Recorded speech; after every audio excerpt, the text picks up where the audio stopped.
Dan, you mentioned that you used to be a representative with the Liberals, but you've broken with them in recent years on the policy positions that you've taken. Are you seeing any evidence that they're finally getting the important role that Canada needs to play in the world? Completely detached. This would not have happened under Jean Chretien, dare I say even Paul Martin. And I say that with some sadness, because there was a time in which you understood how global affairs was moving.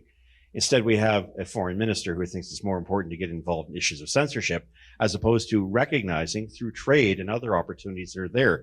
To come back and see Minister Wilkinson saying, oh yeah, I'll get 300,000 barrels, and then some media grabbing it as if it was a great story, when in fact our potential was 10 times that amount. Look, I think for the Liberals, let's go a little closer to something that happened today. When you say you're going to drop emissions 42%, target the oil and gas sector, you've been able to get 1% in the past 10 years. How in goodness name are you going to do that in the next 7 years? Where are you going to get the $9 billion from?